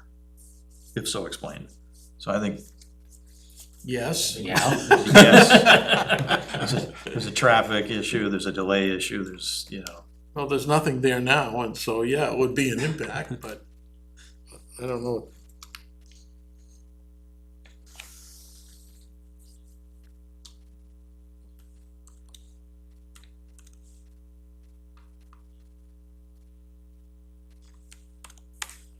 how many lots did you say they took? They took 5, so, So we got this one, 35. no, I think that's This Dan is state of New Banner. Hampshire. What is? Yeah. Oh, yeah, okay, sorry, I didn't see the lines, look too big. 35 Yeah. is this one. And that allows the capability to To go go up there, but the next one, This one? yeah, that should be a small, So- another small one. let me just wrap this one up. There is a request for a letter or response if we want to, sounds like we do. Do you want me, how about I draft the letter, or do you wanna draft the letter? I'll draft the letter in I'd be glad response, to and then review I'll it. circulate it, or That you would be can awesome. review it, okay? Yeah. So what is, 8 is the state, right? 8, 33, and 35. Yeah. That's only 3. So I'll have that for the Oh, yeah, next there were 2 in meeting, Northwood, I think. and then we can review it, and then Which you want to do. get it out of here. Okay? And 8, 6.1? What's this one up here? All right, now we're gonna go on to, you guys can Google all you want back there. Get your Google Maps going, but let's look at the budget. It's in the back, it's right on the case, other tab. Yeah, after whatever. Here's the DOT when it's. So the first column is what was approved in 2025. The second column is what was expended. Some are up, some are down. The primary difference here is in the legal services. You know, we had budgeted 500 and we spent 16. So the expended only goes through August. Just to be clear. That is true. And how much of those legal expenses occurred before we changed our policies to, put more of that on the applicants? So there's, some of this is probably recoverable. See how it says OS at the end? All that probably should be coming back to us from the applicant's fees. What's the OS? Outstanding revenue. So that really, don't be concerned with that. Is that legal and engineering, or is that just I'm just trying to read the, It says legal / engineering, so Right yeah. above, oh, yeah. Okay, so Yeah. that's gotta be the review Oh. pass-through. so. That's the right, we yes. have to put something there. The number 500 is probably just a placeholder for the most part, Makes and sense. those, Okay, everything in that Third-party line review should stuff. be basically zero Yeah. out. Okay. all right. All right, so let me just go down from the top. So salary secretary, we underutilize that, but let's keep the budget in there. Right, I mean, yeah, you're talking, it's only 8 The planner, months. let's keep that in there. I know that last year there was some more duties on SRPC. We have a secretary, it's a little, that can do some things, we'll kind of shift that a little bit.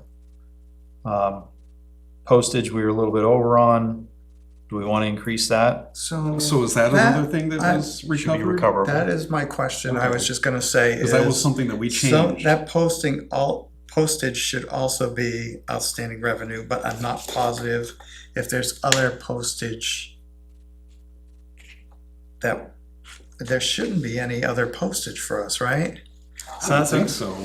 Like that number makes me think that it's coming through from, applications that are. Yeah, but the mailings that go out, the hard copies of plans that go out to planning board Those- members. Yeah, but Isn't those those are, are those are covered. recovered, Those yeah, are Those are covered by covered, the yeah. application. We had those Yeah. covered they're because supposed to be covered, for a while we weren't getting our applications mailed to us because we didn't have the budget for it. Right. So we put that in so that the applicant So- covers those mailings as well. I can talk to Betsy and ask her. Yeah. Oh, yeah. Like me to. Probably for yeah, no, that's a good We question. need a new land use clerk, so probably Oh, so bring- advertising for the job. That's my guess anyway. Right, there's probably some postage in there that, Right. but not, I can't imagine it's $859 worth of actual postage for us. Okay, so printing, we have a 0, we'll probably just carries another 0. Dues and conferences, 110. This is what was We did- approved, We right? didn't, yeah, it was approved, was 110, we didn't use it. Yeah, but isn't this also the spot where SRPC dues would go? Yeah. No, No. that goes under planner. Are you sure? SRPC fees, Yeah, our fees to be a town dues paying member. Dues paying member goes Which- under that, Under the planner, yeah, You comes sure? under the planning board, not the I'm- select board. correct. It goes under the, it's, so the dues for SRPC that pays Blair's salary. Yeah. Come in this PB planner. So that's, We had put them in last year into the Right. budget and the select board took Pulled it them back back out. out, Yeah, and but, then, but we paid it this year. right, So I don't know, Partway why it says through. 20,000. Did we, I'm just remembering the budget from last year and I feel like the SRPC fees and dues were in that line 89. Either way, I would like to see the SRPC dues put back in here because we get so much Right, more right. value We out of need- it and right, it doesn't make absolutely. sense not to pay them. no, I agree completely. I really thought it was in the planner line, but I'm not 100% positive. Blair, do you have input on that, where the, He wouldn't know where it comes out of. Because it kind of came after the fact, it wasn't in the budget and then, right? And then you. Yeah. But we had money in there, so we had money in there to pay you. We didn't have our dues in there, and Right. so Right, the dues part. I think it's built in there because it pays part of that anyway. We get, discounted hours based on the dues. So I'm not sure where the dues actually fit. Yeah, I don't. But yes, we wanna make sure that the dues are in there as well.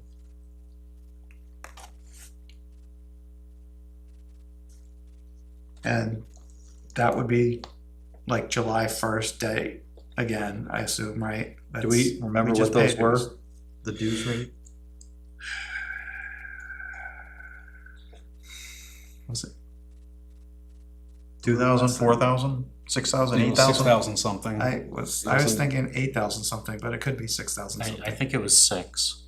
At least last year, I remember the number I- being 6,000 something in the budget. Yeah, but- I could find it if we, I'm So trying to find should it we as well. request 7,000 you in probably, that line item?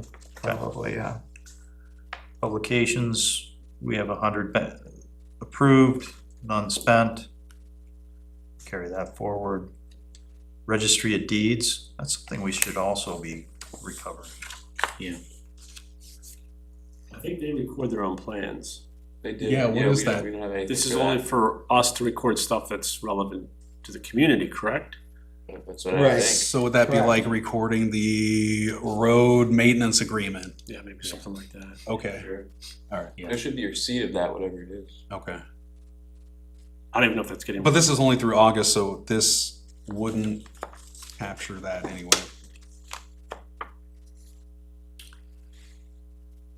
Advertising, I'm not sure exactly what goes into that, so there's, Was that line item used to advertise for the land use clerk position? Is that why it was over? Probably. Yeah. I mean, we should keep it at 500 because Yep. I don't assume we'll hopefully not need to do that again in the next year. office supplies at 300, we'll just keep that. PV equipment, Is that your PC or is that a do we new have any here? mileage? We'll just keep that at 100. I thought maybe There's it any- was. Mileage form. I think if you go to a conference that's paid for by the town, you could also get mileage for your travel there. $100 gets you to Dover and back at the federal rate. 70 cents? Yeah. Is that what it's up to now? 70? Yeah.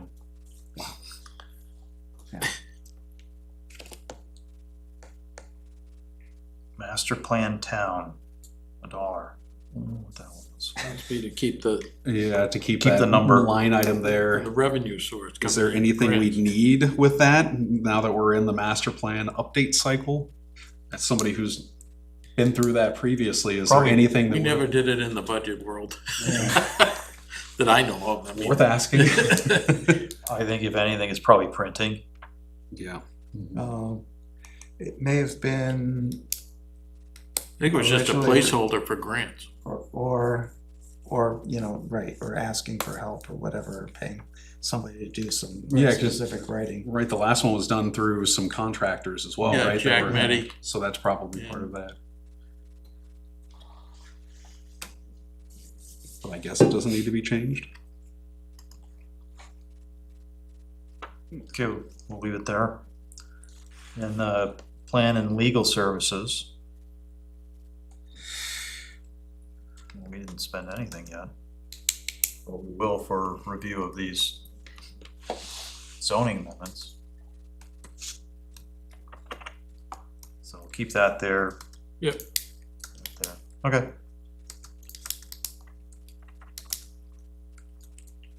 So the next step, we do need to owe this back to Ellen and Nick so we can get worked in.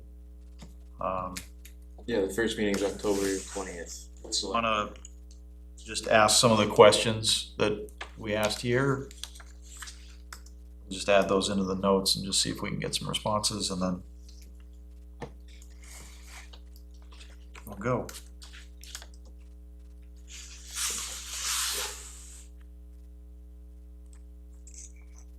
a representative has to go to the meeting with the select board. He's already there, that won't count. That's fine. So I don't know who that would be. I mean, if that could be me. It's probably better to be chair or vice chair to explain what your wishes and wants. Up to you guys. Which meeting is that? Select board meeting, Monday the 20th.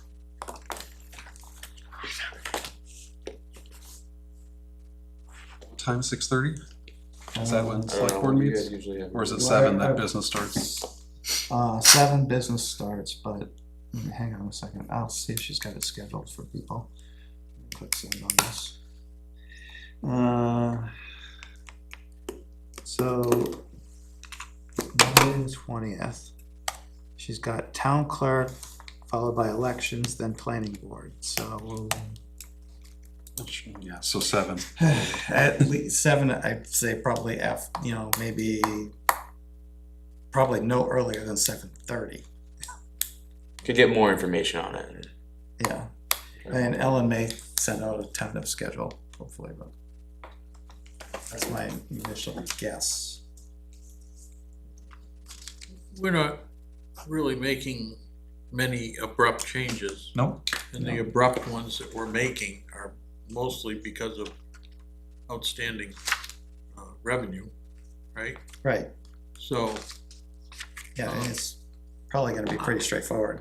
I don't, unless, if they have questions, we can take them after they're done. This is just, I don't know, preliminary stuff, it seems like to me, but. Well, yeah, I mean, it's great if somebody can be there, Sure. that'd be excellent, but. Figure out, If not- one of the two of us will be Right, if there. not, I will be there No, to support it. The chair or the vice chair. Blair, would you mind sending us, if you have like a sheet or a list of the benefits that SRPC gives to dues paying members? That would be helpful just to have as a reference. And the amount, Yeah, I can find it. and the amount. Oh, and the amount, yeah. I think Jen sends over the contract, I don't know where that is, but. we I could dig it probably out. find it if we're gonna be here for a little bit longer, I could probably. We're not. Okay. We're already, That was quick. I knew I was on borrowed time, and I was only maybe 5 minutes. The amount I won't have for the upcoming fiscal year because she's, Last- but you know what, I can tell you what the last year was, and it's not. Yeah, we just, Yeah. yeah. It's a round number, right? We round up a little bit. yeah, we definitely round up because it won't go down. Yep. I highly doubt it'll go down. All right, what's next on the agenda? Nothing. Leaving. It's called adjourn.